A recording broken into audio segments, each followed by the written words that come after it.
India के शहरों में दिल्ली, मुंबई, बैंगलोर 2 चीज़ें बहुत कॉमन है, ट्रैफ़िक और थके हुए लोग। हर सुबह हम उठते हैं, चाय या कॉफ़ी पीते हैं और कार में बैठ के ट्रैवल करते हैं।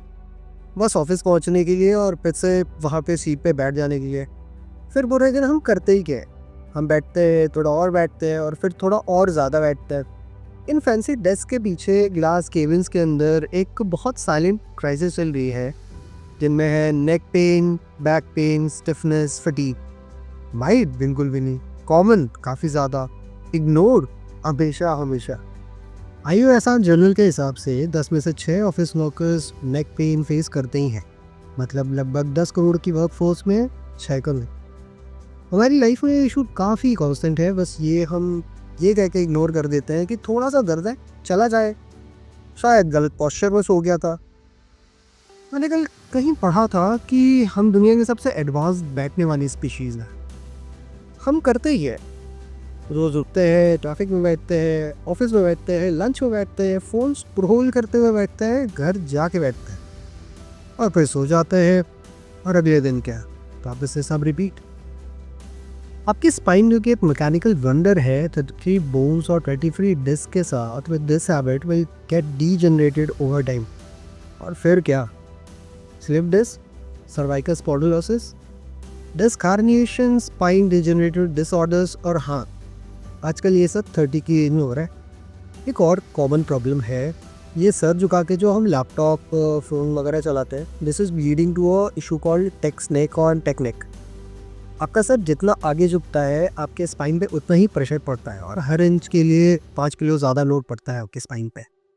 अब आइए समझते हैं कि आपके स्पाइन का स्ट्रक्चर क्या होता है। स्पाइन के 3 इंपॉर्टेंट रीजन्स होते हैं। पहला cervical, that is for leg, thoracic, that is for upper back, lumbar, that is for lower back.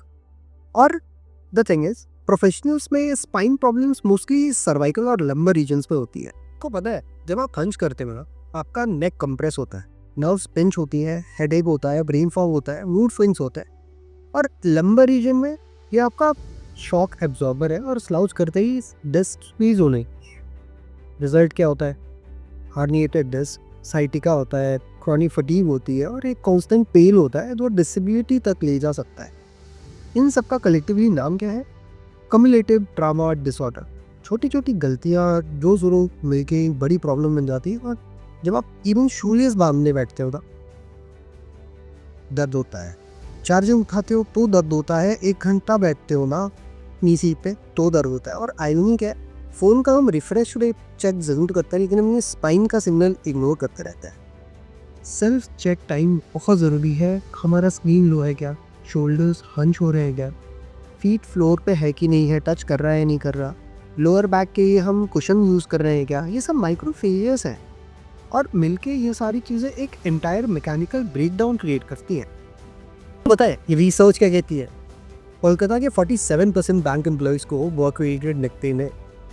IT professionals में ये नंबर 60 से 70% चला जाता है जिनको वर्क रिलेटेड नेक पेन। और आपको पता है what's concerning, not just that, not just their health but also their careers. तब दर्द होता है ना, फोकस चला जाता है, नींद चली जाती है, नॉर्मल लाइफ स्ट्रगल बन जाती है, या फिर वीकेंड प्लान्स मिस होते हैं, बाकी मेडिकल लीव्स लगती है और इवेंचुअली एक करियर पे ब्रेक लग जाता है। सब कुछ जस्ट बिकॉज आपने अपनी स्पाइन को इग्नोर किया। बट अच्छी खबर ये है कि ये सब कुछ फिक्स हो सकता है। तो सीरियस, आपको कोई कॉशनरी फिजियोथेरेपी का एनुअल पैकेज नहीं लेना। आपको सिर्फ ये करना है कि हर 30 मिनट में उठना है, वॉक करना है, स्ट्रेच करना है, लंबर सपोर्ट में इन्वेस्ट करना है, एक अच्छा ऑर्थोपेडिक कुशन में इन्वेस्ट करना है, अपने कंप्यूटर स्क्रीन को आई लेवल पे रखना है, फीट्स को फ्लोर में रखना है, नीज को 90 डिग्रीज में रखना है, शोल्डर्स को स्ट्रेट रखना है। बस आपको एक स्विम जैसे पोस्चर में नहीं बैठना है। स्पाइन को अपना स्टार्टअप समझो, इग्नोर करोगे बर्नआउट होगा, सपोर्ट करोगे स्केल करेगा। साइकिल योर चेयर, अगर तुम्हारा चेयर या चेयर कुशन पुराना है तो दैट इज अ प्रॉब्लम। आप उसे अपग्रेड कर। अंडरस्टैंड दिस, कोई दर्द में सर्वाइव करके प्रमोशन नहीं लेता, जो पेन सॉल्व करता है ना वही आगे बढ़ता है। जब आप 60 के हो जाओगे कॉन्फिडेंट और एक्टिव, आपका स्पाइन आपको थैंक यू बोलेगा। तो अभी आप उठो, स्ट्रेच करो, अपने स्पाइन को गेम में वापस ला।